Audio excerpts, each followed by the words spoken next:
다 같이 일어서서 인내송 부르심으로 하나님 앞에 예배하겠습니다.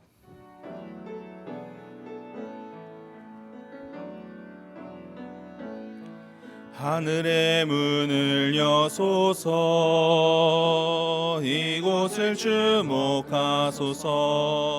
주를 향한 노래가 하늘에 닿으니 이곳을 열고 보소서.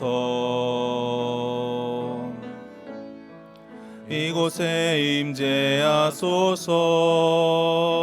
주님을 기다립니다. 기도의 향기가 하늘에 닿으니 주여 임재하여 주소서. 이곳에 오셔서 이곳에 앉으소서.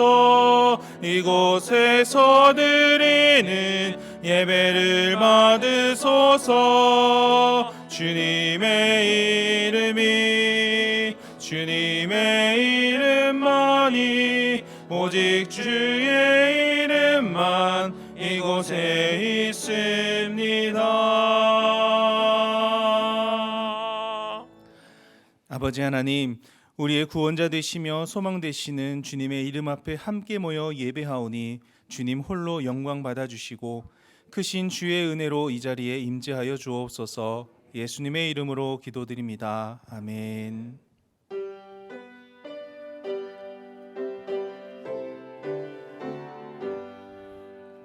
전능왕 오셔서 주 이름 찬송케 하옵소서.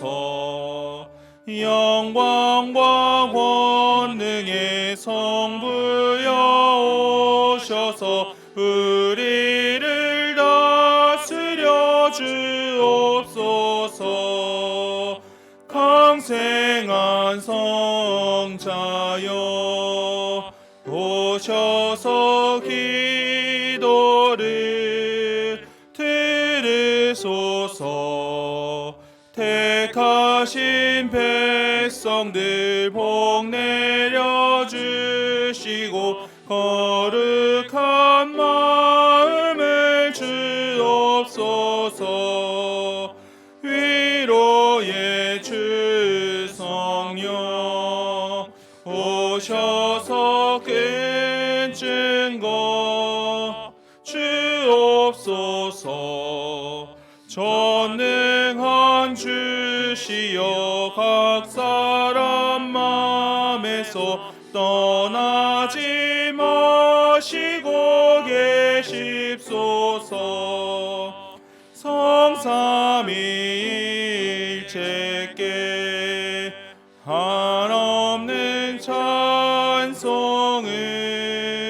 드립니다. 존귀한 주님을 영광 중 배웠고 영원히 모시게 하옵소서. 아멘. 나는 전능하신 아버지 하나님 천지의 창조주를 믿습니다. 나는 그의 유일하신 아들 우리 주 예수 그리스도를 믿습니다.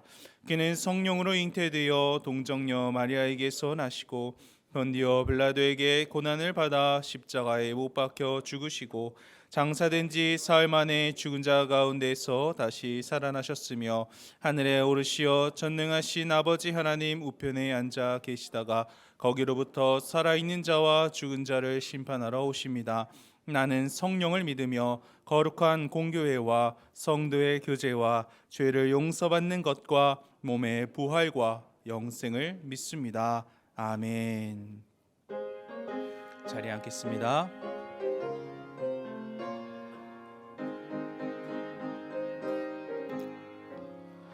고난 내 영혼 편히 쉴 곳과 풍랑이라도 안전한 보급 폭풍까지도 다 다스리시는 주의 영원한 바르지에 주의 영원하신 팔 함께 하사 항상 나를 붙드시니 어느 곳에 가든지 요동하지 않음은 주의 팔을 의지함이라.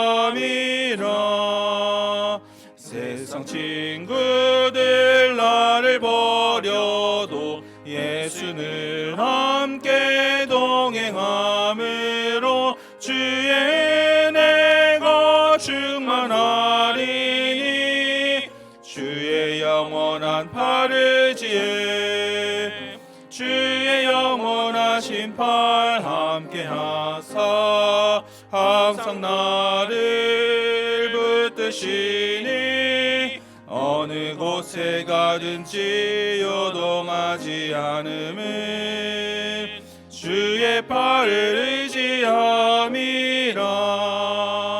나의 믿음이 연약해져도 미리 예비한 힘을 주시며 위태할 때도 안보하시는 주의 영원한 바르지에 주의 영원하신 팔 함께 하사 항상 나를 붙드시니 어느 곳에 가든지 요동하지 않음은 주의 팔을 의지함이라. 능치 못한 것 주께 없으니 나의 일생을 주께 맡기며 위하의 모든 짐 대신 지시는 주의 영원한 바르지에 주의 영원하신 팔 함께 하사 항상 나를 붙드시니 어느 곳에 가든지 요동하지 않음은 주의 팔을 의지함이라. 사랑이 많으신 아버지 하나님, 주님의 은총 가운데 이번 한 주도 주의 은혜로 살아왔음을 고백합니다.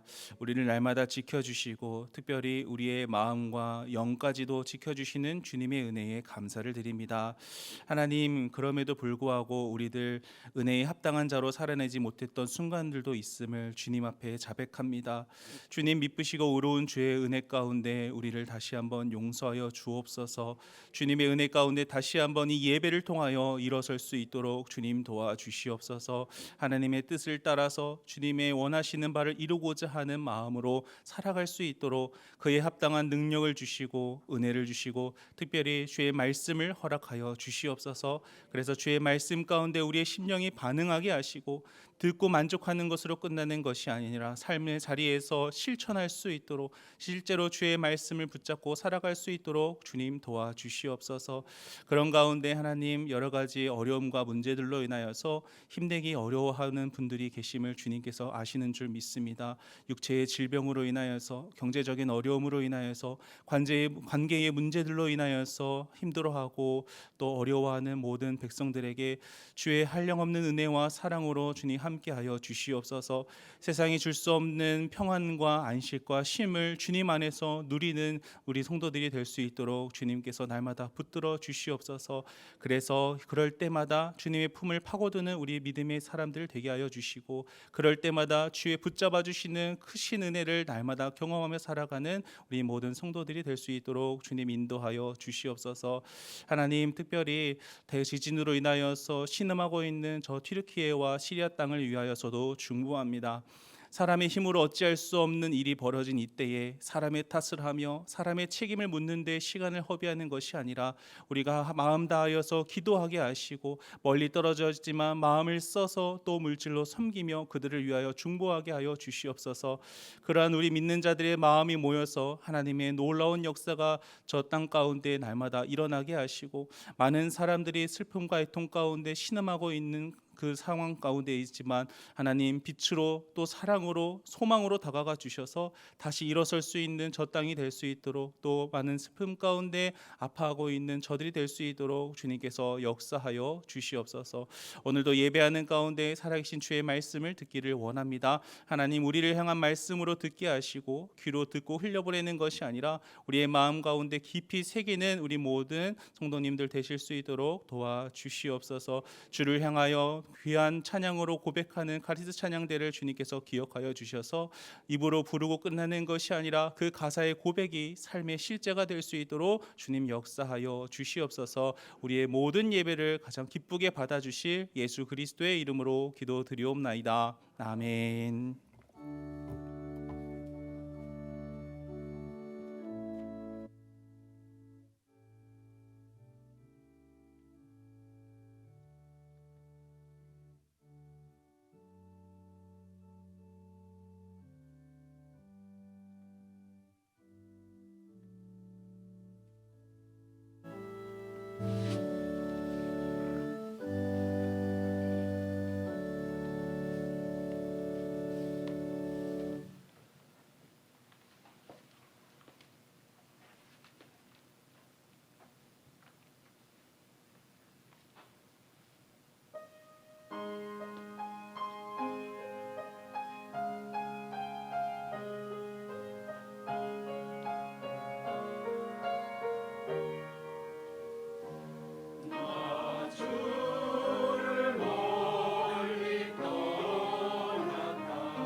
교회 소식 전해드리겠습니다. 3일 기도회가 이번 주 수요일부터 금요일까지 오후 7시 반에 본당에서 드려집니다. 다음 주일 예배 시에는 튀르키예와 시리아의 지진 피해 복구를 위한 긴급 구호 헌금을 드립니다. 기도하는 마음으로 준비해 주시고 빠른 복구를 위해 함께 중보해 주시기 바랍니다.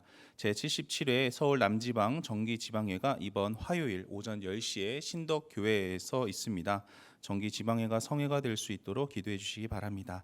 매일 성경 큐티 3, 4월호 신청하신 분들은 사무실에서 받아가시기 바랍니다. 혹시 추가로 신청하기 원하시는 분들은 오늘까지 사무실로 신청해 주시기 바랍니다. 상반기 백합성서대학이 3월 12일에 개강됩니다. 수강을 원하시는 분들은 주보 삽지를 참고하시어 신청서를 작성 후 제출해 주시기 바라며, 특별히 이번 학기부터는 자녀들을 위한 돌봄 프로그램이 운영됩니다. 수강을 위해서 자녀 돌봄이 필요하신 분들은 자녀 이름도 함께 신청서에 작성해 주시기 바랍니다. 2023년 교인수첩 제작을 위한 사진과 개인정보 및 동의서를 받고 있습니다. 다음 주까지 제출해 주시기 바라며, 제출용 사진 촬영을 원하시는 분들은 예배 후 본당에 계시면 촬영해 드리도록 하겠습니다. 전채원 전도사님께서 사랑의 만나로 섬겨 주셨습니다. 기타 다른 소식은 주보를 참고해 주시기 바랍니다. 오늘 우리에게 주신 하나님의 말씀은 누가복음 15장 25절부터 32절까지입니다. 신약 121쪽에 있습니다. 누가복음 15장 25절부터 32절까지의 말씀 읽도록 하겠습니다. 마다들은 밭에 있다가 돌아와 집에 가까이 왔을 때에 풍악과 춤추는 소리를 듣고 한 종을 불러 이 무슨 일인가 물은데, 대답하되 당신의 동생이 돌아왔음에 당신의 아버지가 건강한 그를 다시 맞아들이게 됨으로 인하여 살찐 송아지를 잡았나이다 하니, 그가 노하여 들어가고자 하지 아니하거늘 아버지가 나와서 권한대, 아버지께 대답하여 이르되 내가 여러 해 아버지를 섬겨 명을 어김이 없거늘 내게는 염소 새끼라도 주어 나와 내 벗으로 즐기게 하신 일이 없더니, 아버지의 살림을 청녀들과 함께 삼켜버린 이 아들이 돌아오매 이를 위하여 살찐 송아지를 잡으셨나이다. 아버지가 이르되 예, 너는 항상 나와 함께 있으니 내 것이 다 내 것이로되, 이 내 동생은 죽었다가 살아났으며 내가 잃었다가 얻었기로 우리가 즐거워하고 기뻐하는 것이 마땅하다 하니라. 아멘. 다 같이 일어서서 마음과 정성 다해 준비하신 예물 하나님께 봉헌하겠습니다.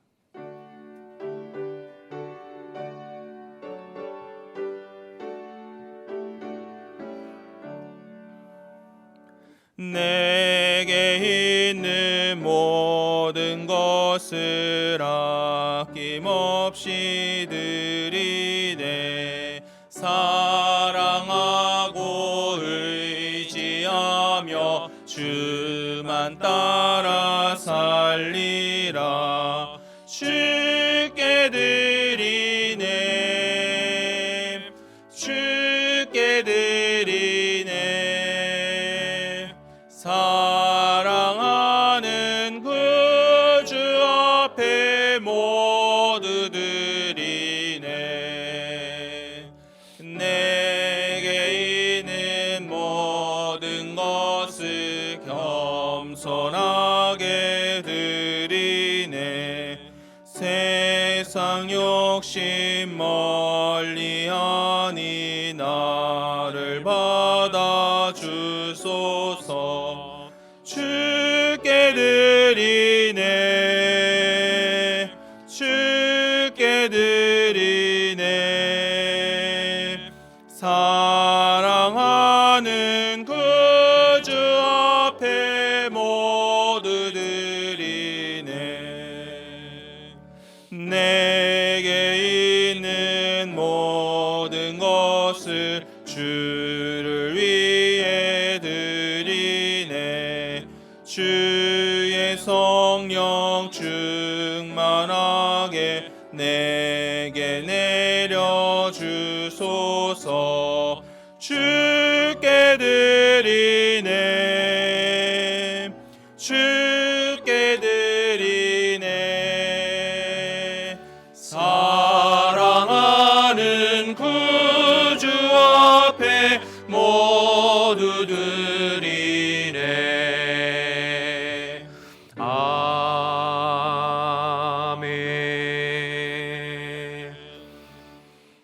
하나님 감사합니다. 한 주간도 주님의 보호하심과 인도하심 가운데 살게 하시고 새로운 한 주를 시작하면서 주님 앞에 나와 예배하게 하시니 감사합니다.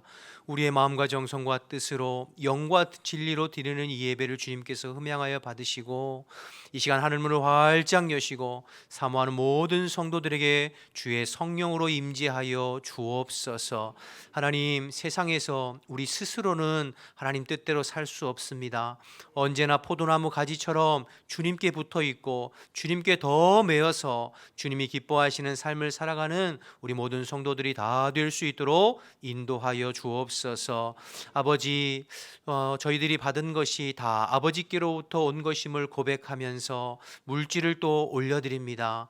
하나님, 이 물질을 주님께서 기쁘게 받아주시고 우리의 믿음의 고백이요 신앙의 고백이오니 예물드린 모든 성도들의 삶을 주님께서 책임져 주시고 때에 맞는 은혜로 하나님께서 공급하시고 채워 주시옵소서. 무엇보다도 우리 성도들 중에 육신의 연약함으로 또 질병으로 또 하나님 교회에 나오지 못하는 성도들이 있습니다. 주님께서 살펴주시어서 하나님께서 치료해 주시고 날마다 새 힘 주시어서 하나님 주님 앞에 속히 나와 함께 예배드리는 날이 속히 올 수 있도록 은혜를 베풀어 주시옵소서. 흩어져 있는 우리 후한백학교의 모든 가족들을 지켜주시고 군에 가 있고 해외 유학 중에 있는 우리의 자녀들을 이 한 주간도 눈동자와 같이 지키고 보호하여 주옵소서. 주의 말씀 나눌 때 성령님께서 오늘 내게 주시는 말씀으로 허락해 주실 줄 믿고 감사드리며 예수님의 이름으로 기도드립니다. 아멘. 자리에 앉겠습니다. 여러분, 광고 중에 주보 사이에 간지를 보시면 투르키예하고 시리아 긴급 구호 헌금이 있습니다. 여러분 TV를 통해서 이미 아시겠습니다만 4만 명이 훌쩍 넘었죠. 그래서 계속 사망자가 늘어나고 있는데 우리 교회뿐만 아니라 우리 성결교단 전체가 지금 마음을 모으기로 했습니다. 그래서 여러분들이 한 주간 동안 기도하시면서 하나님께서 마음 주시는 대로 헌금해 주시면 우리 교단과 더불어서 투르키예 구호하는 데 헌금이 그대로 전달될 수 있도록 그렇게 하도록 하겠습니다. 또 한 가지는 우리 백합 성서대학교 3월부터 개강인데요. 특별히 우리 자녀들 때문에 시간이 좀 맞지 않아서 신청 많이 못하신 분들 계신데 2시부터 우리 자녀들을 위한 학생들과 우리 교육부를 위한 프로그램도 같이 진행되어집니다. 그러니까 여러분들 사모하는 마음으로 우리 자녀들과 함께 또 신청해서 주의 말씀으로 훈련되고 양육되어지는데 마음 써 주시기를 부탁드리겠습니다. 우리 옆에 분들하고 인사하겠습니다. 한 주간 주 안에서 평안하셨습니까?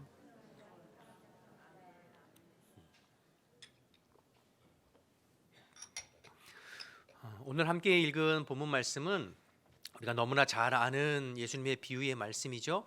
소위 말하는 돌아온 탕자 비유라고 하는 말씀이 오늘 본문 말씀 아니겠습니까? 돌아온 탕자 비유라고 이야기를 할 때에는 둘째 아들의 초점이 맞춰져 있는 것이죠. 그렇죠?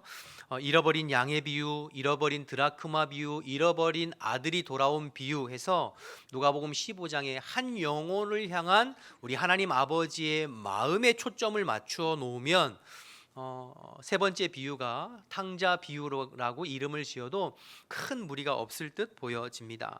그러나 지난주에 제가 설명드렸습니다만 누가복음 15장은 누구를 향한 비유의 말씀이냐면 누가복음 15장을 처음 예수님께서 말씀하시게 된 동기, 배경을 살펴보면 오늘 이 마지막 세 번째 비유의 주인공이 둘째 아들만은 아니라는 것을 우리가 깨닫게 되는데요. 한번 다시 한번 확인해 볼까요? 15장 1절에서 3절 말씀 보겠습니다. 15장 1절 3절 보시면 모든 세리와 죄인들이 말씀을 들으러 가까이 나오니 바리새인과 서기관들이 수군거려 이르되 이 사람이 죄인을 영접하고 음식을 같이 먹는다 하더라. 예수께서 그들에게 이 비유로 이르시되, 여기서 그들은 누구를 가리키나요? 바리새인과 서기관들을 가리키죠. 그러니까 세리와 죄인들과 함께 음식 먹는다고 수군수군하는 그 바리새인과 서기관들을 향해 말씀을 시작하신 것이 누가복음 15장이고 세 가지 비유예요. 자, 그렇다고 한다면 이 오늘 우리가 소위 말하는 탕자 비유라고 할 때 이 비유에 주인공이 둘째 아들뿐만 아니라 어떤 면에서는 첫째 아들, 큰 아들이 사실은 바리새인과 서기관들을 상징하는 아들이잖아요. 그러니까 어떤 면에서는 큰 아들이 더 중요한 주인공이 아닐까 이렇게 생각해 볼 수 있는 것이죠.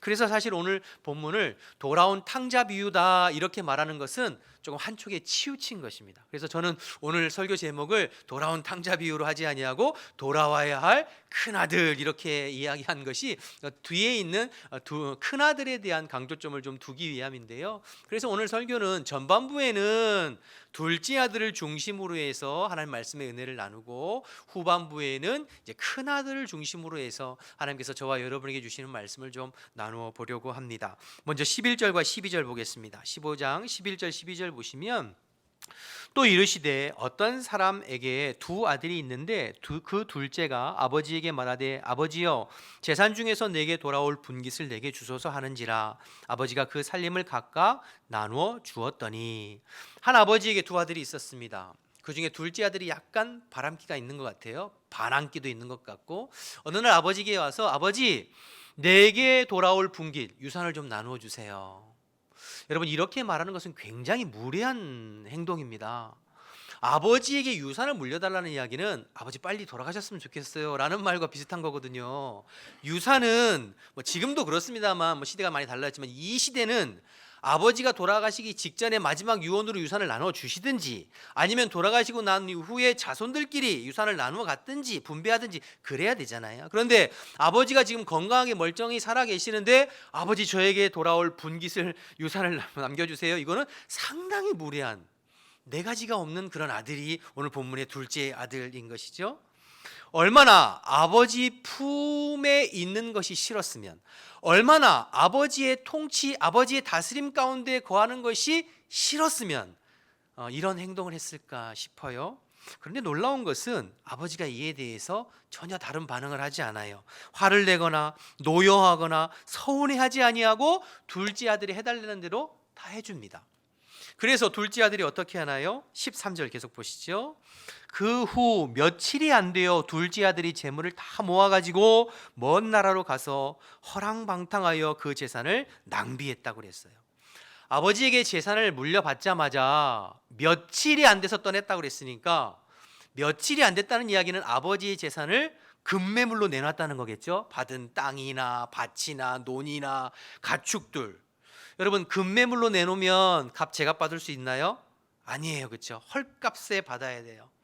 지금까지 아버지가 피땀 흘려 모은 재산을 이 아들은 며칠 만에 현금화해서 그 돈을 싸질머지고 떠났는데 그냥 이웃 동네로 떠난 것도 아니고 어디로 떠났대요?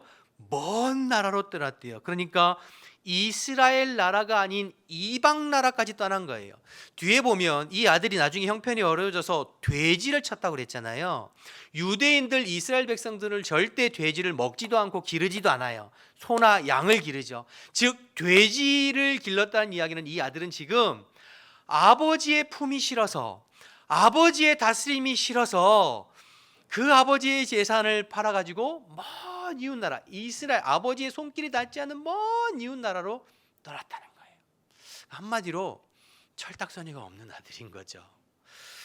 여러분 아버지의 품에 있을 때가 가장 행복한 겁니다.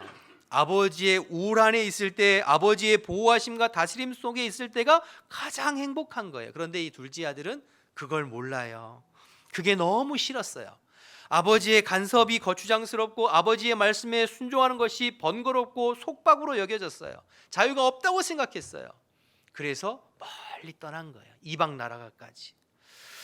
여러분 오늘 둘째 아들의 모습은 사실은 어리석은 우리의 모습, 어리석은 우리 인간들의 모습과 꼭 닮았어요.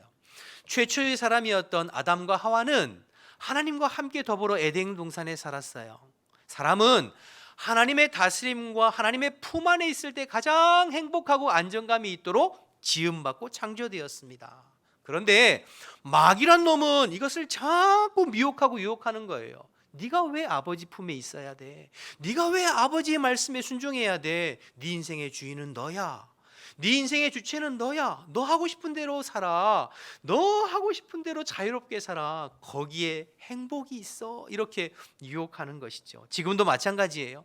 할 수만 있으면 마귀는 우는 사자처럼 주님의 백성들을 하나님의 품에서 벗어나도록, 하나님의 품을 떠나도록, 그래서 세상에서 마음껏 즐기고 사는 것이 행복이라고 우리를 속이고 우리를 넘어뜨리려고 합니다.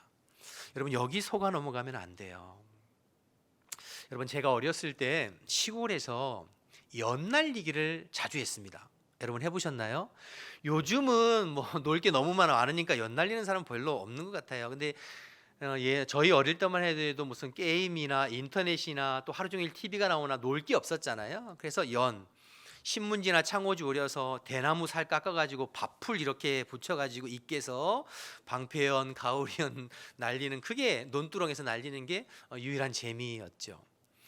여러분, 연이 창공을 자유롭게 날려면 반드시 연 줄에 매어서 얼레라고 하죠. 그 얼레에 연 줄에 의해서 달려 있어야 돼요. 연이 스스로 생각하기에 이놈의 연줄, 나를 늘 얽어매는 거추장스러운 거, 이거 좀 잘라버렸으면 좋겠다. 그러면 더 자유롭게 창공을 날 수 있겠지 하고 스스로 연줄을 잘라버리면 어떻게 되나요? 고꾸라집니다. 그래서 저 나무까지 걸리기도 하고 논두렁 박두렁에 처박히게 되는 것이죠.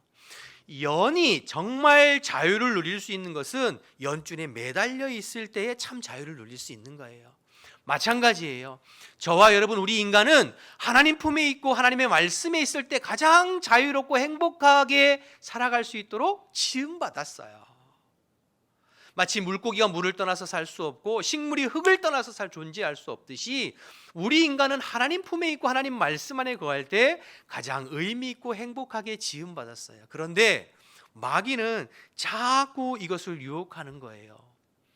하나님 품을 박차고 나와서 세상 가운데 네 마음대로 살라고 하는 거죠. 스스로 연줄을 끊고 나오라는 거죠. 그런데 그 마귀의 유혹에 넘어가면 인생의 곤두박질을 치는 거예요. 마치 끈떨어진 연처럼 오늘 둘째 아들이 바로 그런 모습으로 곤두박질을 치게 되는 것이죠. 아버지 품이 싫고 아버지 간섭이 싫어서 벗어나서 멀리 이방 나라에 가면 행복할 것 같았지만, 잠깐은 그래 보여요. 잠깐은 즐거워 보이고 잠깐은 쾌락이 있었어요. 그러나 결국엔 추락하고 말았습니다. 인생의 밑바닥으로 그 영혼이 가장 밑바닥에 처박히고 말았어요. 여러분, 돼지는 이스라엘 백성들에게 가장 부정한 짐승이잖아요. 그런데 그 돼지가 먹는 쥐염 열매도 먹을 수 없는 신세로 전락했다는 것은 되지 못한 인생으로 전락했다는 거예요. 하나님의 백성의 정체성을 잃어버리고 하나님의 백성으로 누릴 수 있는 기쁨과 감사와 즐거움을 다 상실하고 그 영혼이 가장 밑바닥에 가장 비참하고 굴욕적인 지경까지 추락했다는 것을 뜻하는 것이거든요. 여러분, 마귀의 유혹과 죄의 유혹은 당장은 달콤해 보입니다. 그러나 거기에 넘어가면 인생은 추락하게 되어 있어요. 영혼은 깊은 나락으로 빠질 수밖에 없어요. 하나님의 백성과 자녀된 행복감과 기쁨과 즐거움은 상실한 채 그 영혼이 괴로움과 고통과 외로움과 영적인 눌림에 시달릴 수밖에 없어요. 여러분, 이것이 마귀의 전략이고 마귀의 속임수입니다. 마귀가 우리를 끌고 가려고 하는 최종 목적지가 거기에요. 하나님 품에서 떠나서 멸망의 길로, 파멸의 길로 우리를 이끌어가는 존재가 마귀예요. 그래서 요한복음 10장 10절에 도둑이 오는 것은 도적질하고 멸망시키려는 것뿐이요 내가 온 것은 양으로 생명을 누리고 더 풍성하게 누리기 위함이다 말씀하시잖아요. 이 마귀가 우는 사자처럼 지금도 삼킬 자를 두루 찾고 있다는 것을 여러분 기억하시고, 세상의 달콤한 유혹으로 여러분을 유혹하는 마귀의 유혹에 넘어가지 않게 되기를 주님의 이름으로 축복합니다. 스스로 연줄을 끊고 세상으로 나아가는 그런 어리석은 범하지 않기를 주님의 이름으로 축원합니다. 사실 그래서 어떤 면에서 여러분이 생각해 보면, 여러분이 예배의 자리를 지키고 기도의 자리를 지키고 헌신의 자리를 지키는 것이 하나님을 위한 것이기보다는 사실은 나 자신을 위한 거예요. 여러분들이 하나님께서 주시는 직분, 하나님께서 주시는 사명, 하나님께서 주시는 봉사의 자리를 성실하게 지키는 것은 하나님을 위하고 성도를 위하는 것 이전에 나 자신을 위하고 나 자신을 지켜가는 거예요. 내가 목사이기 때문에, 내가 장로이기 때문에, 내가 권사이기 때문에, 안수입사, 집사, 성도이기 때문에 그 마땅한 자리와 헌신의 자리를 지켜가는 것은 누구를 위한 것이 아니라 나 자신을 지켜가는 하나의 장치요, 하나님의 배려요, 하나님의 손길인 줄로 믿습니다. 그러니 언제나 주님께서 허락하신 직분과 사명의 자리를 잘 지키고 주님 품을 떠나지 않는 저와 여러분 되시기를 주님의 이름으로 축복합니다. 자, 이어서 결국 이 아버지의 품을 떠난 둘째 아들은 인생의 밑바닥을 경험하게 되죠. 그리고 그 인생의 밑바닥을 경험할 때 비로소 누구를 떠올리나요? 아버지를 떠올려요. 사실은 이게 은혜예요. 여러분 17절을 한번 보실까요? 17절 보시면 이에 스스로 돌이켜 이르되 내 아버지에게는 양식이 풍족한 품꾼이 얼마나 많은가 나는 여기서 주려 죽는구나. 여러분 이것이 깨달아지는 것이 은혜입니다. 이것을 깨닫고 주님 앞에 돌이키는 것이 은혜입니다. 여러분 이거 쉬운 거 아니에요. 인생의 밑바닥에 있어도 깨닫지 못하는 사람이 있어요. 깨달아도 돌아오지 못하는 사람들이 얼마나 많은지를 몰라요. 비록 내가 실수하고 내가 방황하고 인생의 바닥을 쳤지만 그러나 그 속에서 아버지께로 돌아가야 한다는 것을 깨닫고 주님께로 돌아오는 것, 그것이 은혜요 지혜인 줄로 믿습니다. 18절 19절 계속 보겠습니다. 내가 일어나 아버지께 가서 이르기를 아버지 내가 하늘과 아버지께 죄를 지었사오니 지금부터는 아버지의 아들이라 일컬음을 감당하지 못하겠나이다. 나를 품꾼의 하나로 보소서 하리라 하고 아들이 아닌 품꾼의 하나로 써달라고 하리라 라고 생각하고 아버지에게로 돌아가죠. 그러니 여러분 이 아들은 둘째 아들은 인생의 쓴잔과 인생의 밑바닥을 경험했지만 그것을 통해서 오히려 아버지의 품이 얼마나 귀한 것이고 내가 아버지의 통치와 다스림 속에 있을 때가 얼마나 행복했는지를 비로소 깨닫게 된 거죠. 전화위복이 된 거예요. 그래서 때로는 고난을 통해서 인생의 쓴잔이 우리에게는 쓰고 힘들지만 그것을 통해서 하나님께서는 하나님의 은혜를 깨우치고 깨닫게 하신답니다. 어쩌면 제가 말씀을 묵상하면서 드는 생각이 그래서 아버지가 둘째 아들이 재산을 달라고 했을 때 아무 말 하지 않고 내어주신 것이 아닌가, 모든 것을 아는 아버지께서 그냥 내어주신 것이 아닌가 싶기도 해요. 자, 어쨌든 뒤늦게 깨달은 둘째 아들이 아버지께로 돌아옵니다. 품꾼의 하나로 써달라고. 그런데 그 아들을 맞이하는 아버지는 어떻게 맞이하죠? 20절부터 좀 보겠습니다. 20절부터 24절 제가 볼게요.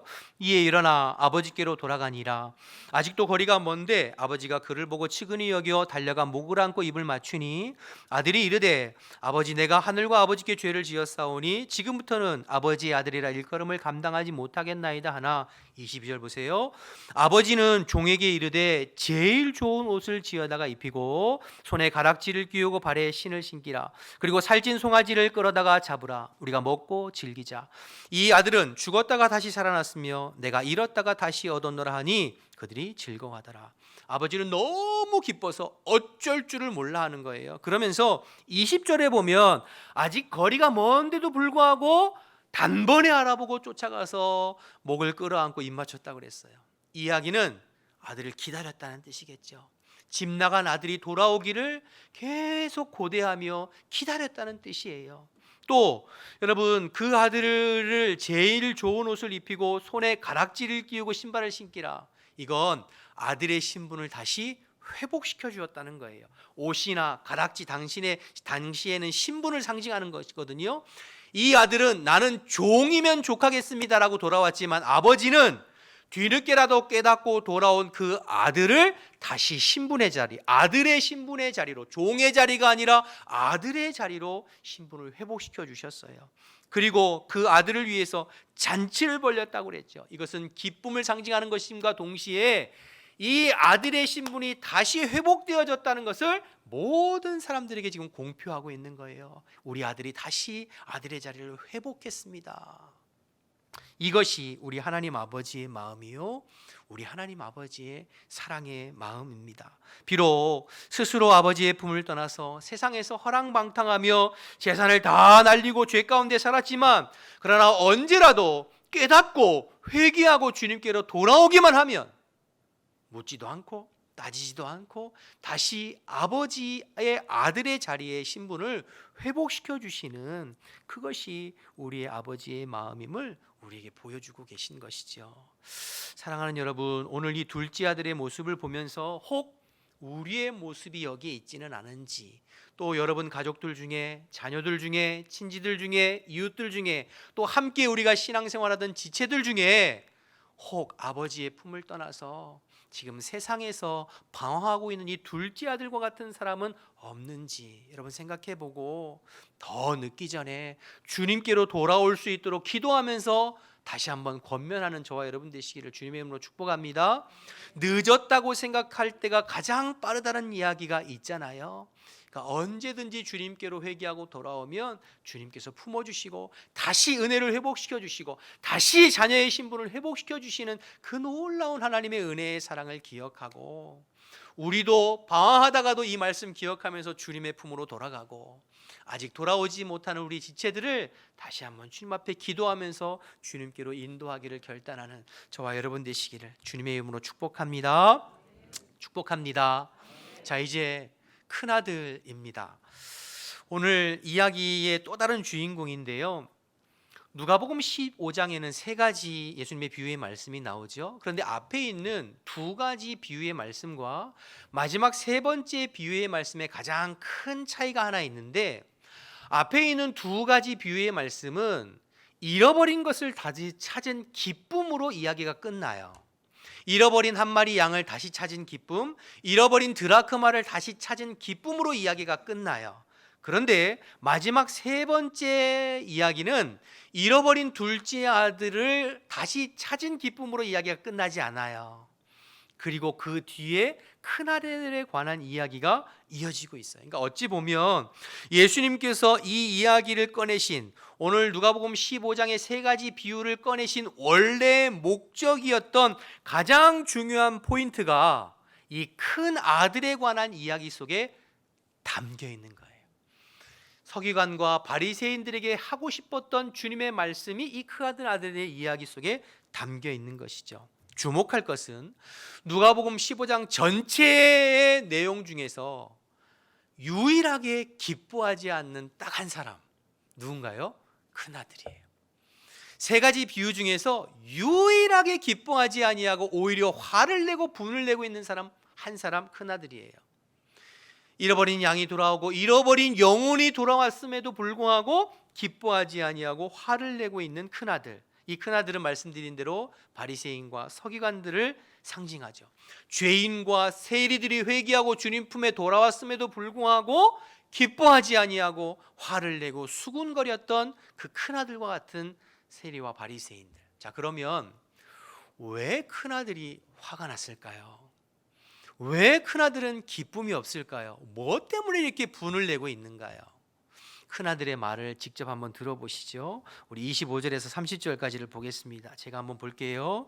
맏아들은 밭에 있다가 돌아와 집에 가까이 왔을 때에 풍악과 춤추는 소리를 듣고 한 종을 불러 이 무슨 일인가 물은데 대답하되 당신의 동생이 돌아왔음에 당신의 아버지가 건강한 그를 다시 맞아들이게 됨으로 인하여 살찐 송아지를 잡았나이다 하니, 28절부터 주목해서 보세요. 그가 노하여 들어가고자 하지 아니하되 아버지가 나와서 권한대 아버지께 대답하여 이르되 내가 여러 해 아버지를 섬겨 명을 어김이 없거늘 내게는 염소 새끼라도 주어 나와 내 벗으로 즐기게 하신 일이 없더니 아버지의 살림을 창녀들과 함께 삼켜버린 이 아들이 돌아오매 이를 위하여 살찐 송아지를 잡으셨나이다. 여러분, 왜 큰아들이 마음 상했습니까? 왜 큰아들이 분내고 있지요? 첫 번째는 나는 아버지를 위해서 여러 해 동안 명을 어김이 없이 최선을 다해 섬겼는데 저 녀석은 아버지의 재산을 창기들과 다 탕진하고 돌아온 아들인데 어떻게 그놈과 나를 똑같이 대우할 수 있습니까? 이건 부당합니다. 이건 있을 수 없습니다. 나는 최선을 다해서 아버지의 명을 어기지 않으려고 열심히 일했는데 어떻게 허랑방탕하게 생활한 저 둘째 놈과 나를 똑같이 대우할 수 있습니까? 이건 부당합니다. 불공평합니다. 그래서 화가 났던 거예요. 마치 마태복음 20장에 예수님께서 비유의 말씀으로 주셨던 포도원 품꾼의 비유에 6시에 나와서 일했던 포도원 품꾼들의 마음과 똑같은 거죠. 그들은 생각했어요. 어떻게 12시에 나와서 일한 사람, 심지어 5시에 와서 1시간 일한 품꾼들과 나를 똑같이 대우하느냐. 한 데나리온. 이건 있을 수 없다. 불공평하다. 그래서 화가 난 것이죠. 여러분 어떻게 생각하세요? 오늘 본문의 큰아들은 바리새인과 서기관들을 가리킨다고 말했죠. 바리새인과 서기관들은 하나님의 말씀을, 율법을 지키려고 힘썼던 사람이에요. 철저히 율법을 지키려고 애썼던 사람이에요. 우리가 늘 바리새인과 서기관들을 욕하니까 바리새인과 서기관들의 삶이 엉망이었던 것 아니에요. 그들은 종교적인 열심에 최선을 다했던 사람들이에요. 그런데 그들의 문제점은 무엇이냐면 자기의가 강했던 사람이에요. 자기의. 여러분, 자기의가 강하면 은혜는 알지 못합니다. 여러분, 적어도 나는 세리와 창기보다는 의로운 자라는 거죠. 적어도 나는 둘째 아들보다는 더 나은 사람인데 왜 나를 똑같이 대우하는 거예요? 이 자기의가 강하면 은혜는 알지 못해요. 그러면 기쁨이 없어요. 오늘 첫째 아들이 기뻐하지 아니하고 화와 분이 많은 첫 번째 이유는 자기의입니다. 내 안에 자기의가. 두 번째 이유는 무엇이냐면, 왜 큰아들이 마음이 상했냐면 29절 30절 다시 보실까요? 29절 30절 보시면, 아버지께 대답하여 이르되 내가 여러 해 아버지를 섬겨 명을 어김이 없거늘 내게는 염소 새끼라도 주어 나와 내 벗으로 즐기게 하신 일이 없거늘 아버지 살림을 장녀들과 함께 삼켜버린 이 아들이 돌아오며 이를 위하여 살찐 송아지를 잡으셨나이다. 그러니까 염소 새끼와 살찐 송아지를 비교하면서 이야기하고 있어요. 왜요? 아까운 거죠. 여러분, 이 살찐 송아지 누구 거야 돼요? 내 거 해야 돼요. 둘째 아들의 목 이미 가지고 나가서 다 허비하고 낭비하고 말아먹었잖아요. 그런데 왜 그 아들을 위해서 이 살찐 송아지를 잡아야 하냐는 거예요. 전혀 나눌 마음이, 희생할 마음이 전혀 없는 것이죠. 여러분, 아버지는 이 큰 아들의 마음을 알고 계셨어요. 사실은 예수님이 바리새인과 서기관들의 마음을 이미 알고 계셨어요. 자기 의와 자기 욕심으로 가득 차서 분내고 있는 그들의 마음을 꿰뚫어 보셨어요. 그래서 16장에 이어지는 말씀을 통하여서 그들의, 바리새인들과 서기관들의 욕심이 드러나는데요. 16장 14절 말씀만 좀 보실까요? 여러분 성경 보시면 16장 14절 말씀에 뭐라고 나와 있냐면, 바리새인들은 무엇을 좋아한대요? 돈을 좋아하는 자들이라 이 모든 것을 듣고 비웃거늘. 그들이 돈을 좋아하고 사랑해서 예수님께서 말씀하시는 모든 말씀을 듣고 비웃었다고 그랬어요. 즉, 이 큰아들이, 둘째 아들이 돌아왔음에도 불구하고, 잃어버린 영혼이 돌아왔음에도 불구하고 기뻐하지 아니하고 즐거워하지 않는 것은 두 가지예요. 첫째는 자기의, 또 하나는 자기 욕심. 자기의와 자기 욕심에 사로잡혀 있는 사람은 기뻐할 수 없어요. 신앙생활하면서 자기의와 자기 욕심에 사로잡혀 신앙생활하는 사람은 기쁨이 없어요. 왜냐하면 은혜에 대한 감각이 없기 때문이에요. 자, 그럼 마지막으로 왜 이 큰 아들이 은혜에 대한 감각은 없고 자기의와 자기 욕심에 이렇게 사로잡혀 있는가? 다시 한번 말씀을 보겠습니다. 29절부터 좀 다시 볼게요. 제가 읽어보겠습니다. 아버지께 대답하여 이르되 내가 여러 해 아버지를 섬겨 명을 어김이 없거늘 내게는 염소 새끼라도 주어 나와 내 벗으로 즐기게 하신 일이 없더니 아버지의 살림을 창녀들과 함께 삼켜버린 이 아들이 돌아오매 이를 위하여 살찐 송아지를 잡으셨나이다. 큰아들이 이렇게 막 화를 내니까 그 다음에 아버지의 대답을 좀 주목해 보세요. 31절입니다. 뭐라고 하나요? 아버지가 이르되 예, 너는 항상 나와 함께 있으니 내 것이 다 내 것이로되. 화내고 분내는 큰아들을 향해서 아버지가 이렇게 말씀하시는 거예요. 예, 너는 항상 나와 함께 있지 않니? 그 기쁨을 알지 못하니? 이렇게 말씀하시는 거죠. 여러분, 저는 오늘 이 누가복음 15장의 말씀을 묵상하면서 제 마음에 딱 때리는 한 말씀은 31절이었어요. 예, 너는 나와 항상 함께 있지 않니? 여러분, 이 큰아들의 가장 큰 문제가 뭘까요? 아버지와 함께하는 기쁨을 알지 못한다는 거예요. 여러분, 이 아들은 늘 집에 있었어요.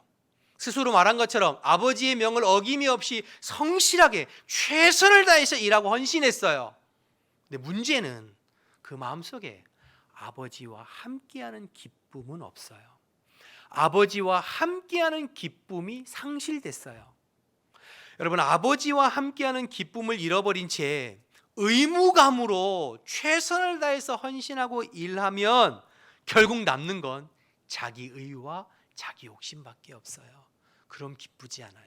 밤낮 수고하고 애쓴다 한들 아버지와 함께하는 기쁨이 없이 의무감으로 헌신하고 봉사하는 것은 결국엔 자기 의와 자기 욕심밖에 없어요. 이렇게 헌신하면 나중에는 형제들하고 무엇인가를 상속하게 될 때 전혀 나눌 마음도 없고, 오히려 그렇게 되면 배신감만 들고 상처만 되고, 내가 이렇게 지금까지 일하고 헌신했는데 나를 이렇게 대우해? 나를 이렇게 대접해? 이런 상처만 남게 되는 것이죠. 여러분, 이게 비극이에요. 아버지와 함께 있으면서도 아버지와 함께 있는 기쁨을 누리지 못하는 큰아들. 여러분, 작은 아들은 비록 몸은 아버지 곁에 떨어져 있지만 지금 이 작은 아들의 마음은 아버지를 향하고 있어요. 돼지가 먹는 그 쥐염 열매도 먹을 수 없는 비참한 지경에서 우리 아버지 집에는 먹을 것이 많은데 나는 여기서 줄여 죽는구나, 내가 아버지에게 품꾼의 하나로 써달라고 해야 되겠다라고 그의 마음이 누구를 향하고 있죠? 아버지를 향하고 있어요. 그러나 안타깝게도 큰 아들은 늘 집안에 머물러 있는 아들이고 아버지를 향해서 성실하게 일하지만, 그러나 죄송하지만 이 아들의 마음은 언젠가부터 아버지를 멀리 떠나 있는 큰 아들이에요. 그러면 진짜 돌아와야 할 아들은 누굴까요? 큰 아들이. 물론 둘째 아들도 돌아와야죠. 아버지 품이 싫고 세상의 많은 좋은 것들을 탐해서 떠났던 그 아들도 돌아와야죠. 그러나 정작 더 심각한 아들은 큰 아들이에요. 둘째 아들은 적어도 자기가 무엇을 잘못했는지는 알아요. 그러나 큰 아들은 내가 무엇을 잘못했는지를 몰라요. 그리고 자기 의와 욕심에 빠져서 분내고 있어요. 그러니까 어떤 면에서는 더 안타까운 아들이죠. 바리새인과 서기관들을 향한 안타까운 주님의 마음이 여기 담겨 있는 거예요. 사랑하는 여러분, 여러분 오늘 말씀을 통해서 한번 스스로 생각해 보세요. 나는 둘째 아들인가? 큰 아들인가? 우리 영상을 하나 볼 텐데요. 조금 오래된 영상인데 한번 보고 말씀을 마무리하도록 하겠습니다.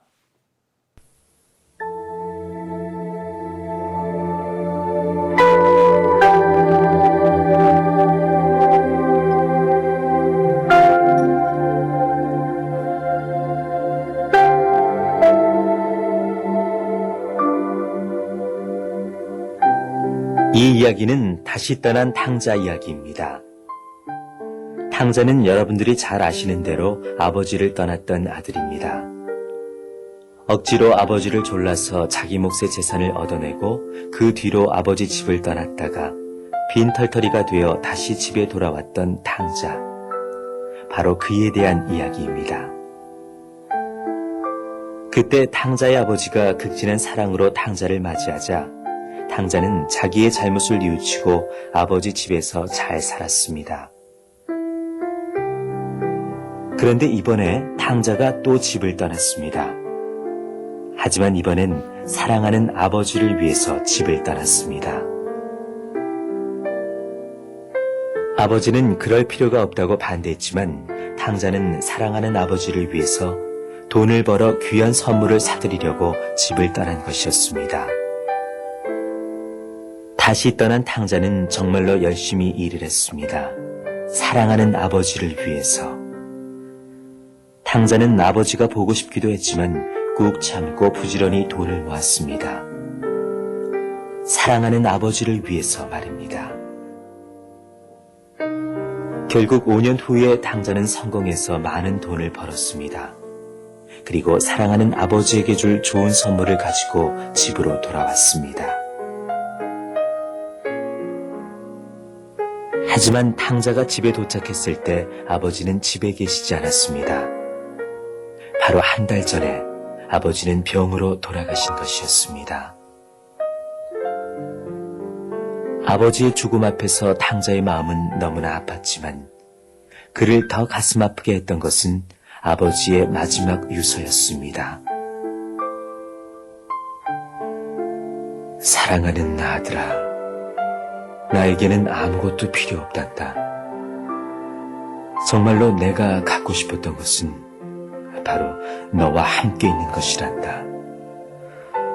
네가 보고 싶구나.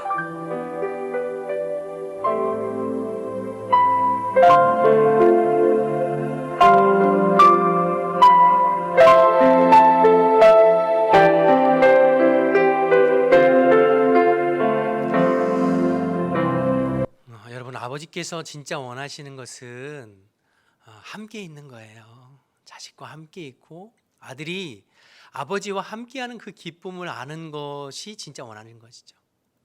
아버지와 함께하는 것보다 세상에 좋아 보이는 것들을 탐하고 거기서 즐기는 것이 더 좋아 보여서 아버지 품을 떠난 탕자나, 집안에 머물러 있어서 늘 성실하게 일하는 것과 아무 문제없이 신앙생활하는 것 같지만, 그러나 아버지와 함께하는 기쁨을 잃어버리고 신앙생활하는 집안에 있는 큰아들이나, 사실은 둘 다 아버지와 함께하는 기쁨을 모르는 아들들이에요. 집 나간 탕자, 집안에 있는 탕자, 같은 탕자예요. 여러분, 지금도 우리 주님은 저와 여러분에게 묻고 계세요. 예, 너는 항상 나와 함께 있지 않니? 그것으로는 안 되겠니? 묻고 계세요. 이 물음 앞에 네 주님, 저는 주님과 함께 있는 것 하나만으로도 좋게요. 주님께서 이미 나에게 다 주셨어요. 주님께서 나에게 십자가에서 이미 다 나에게 허락해 주셨어요. 저는 주님과 함께 교제하고 주님 안에 머무는 것으로만 좋게요. 이렇게 고백할 수 있는 저와 여러분 되셨으면 좋겠습니다. 주님과 함께하는 것이 기쁨이 되어지는 신앙생활하는 저와 여러분 되시기를 주님의 이름으로 축복합니다. 우리 다 같이 일어나셔서 결단 찬양하고 기도하기를 원합니다.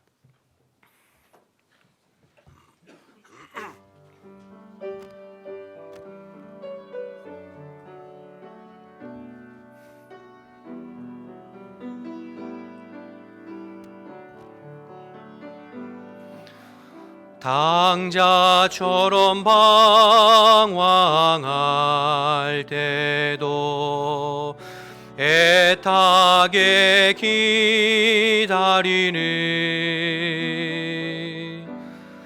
부드러운 주님의 음성이 내 마음을 녹이셨네. 오 주님, 나 이제 갑니다. 날 받아 주소서. 이제는 주님만 위하여 이 몸을 바치리. 1절 한 번만 더 하겠습니다. 당자처럼 방황할 때도 애타게 기다리는 부드러운 주님의 음성이 내 마음을 녹이셨네. 오 주님, 나 이제 갑니다. 날 받아 주소서. 이제는 주님만 위하여 이 몸을 바치리다. 우리 함께 기도하기를 원합니다. 우리 주님께서 가장 원하시는 것은 주님과 함께하는 것입니다. 주님과 함께하는 기쁨을 알며 신앙생활하는 것입니다. 주님과 함께하는 것보다 세상의 재미와 즐거움에 빠져서 그것을 동경하는 우리의 모습은 아니었는지, 아버지 집에 거하기는 하지만 주님과 함께하는 기쁨보다는 의무감과 책임감에 빠져서 내 의와 내 욕심으로 신앙생활하는 것은 아닌지 우리에게 주시는 말씀을 깨닫고 회개하며 정말로 주님과 함께하는 기쁨으로 신앙생활하기를 결단했으면 좋겠고, 우리 가족들 중에 지체들 중에 다시 돌아와야 할 둘째 아들과 같은 지체들이 있으면 속히 돌아올 수 있도록 중보하며 기도했으면 좋겠습니다. 이런 기도 제목 모르고 주님을 한번 모르고 통성으로 기도하겠습니다. 주여,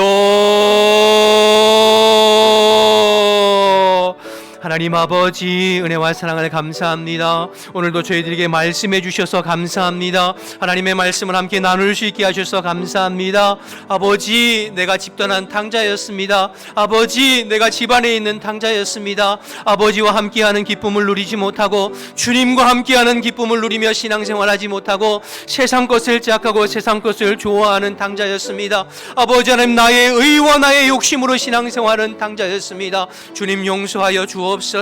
이제는 주님만을 위해서 헌신하고 이제는 주님과 교제하는 기쁨이 나의 신앙의 기쁨이 되어지고 이제는 주님 안에 머무르는 것이 나의 유일한 기쁨이 되어질 수 있도록 주님 인도하여 주옵소서. 이 시간 나의 마음의 문을 활짝 열고 주님 앞에 나아가오니 돌아온 탕자를 맞이하며 아버지 기쁨으로 품어주시고 회복시켜 주셨던 것처럼 주님 앞에 나오는 모든 성도들을 주님께서 맞아주시고 우리의 심령과 우리의 속사람과 우리의 영혼이 주님으로 인하여서 기뻐하며 즐거워하며 감사하며 주님의 은혜에 감격하며 신앙생활할 수 있는 저희들이 될 수 있도록 하나님 역사하여 주옵소서. 아버지, 우리 가족들 중에 우리 지체들 중에 아버지 방황하는 지체들이 있습니다. 세상에서 방황하는 지체들이 있습니다. 주님, 저들을 불쌍히 여겨 주옵소서. 주님, 저들을 불쌍히 여겨 주옵소서. 깨닫게 하여 주옵소서. 둘째 아들처럼 돌아올 수 있도록 주님 인도하여 주옵소서. 아버지 품으로 돌아올 수 있도록 예배의 자리, 은혜의 자리에 돌아올 수 있도록 하나님 은혜를 베풀어 주옵소서. 성령님 찾아가 주시어서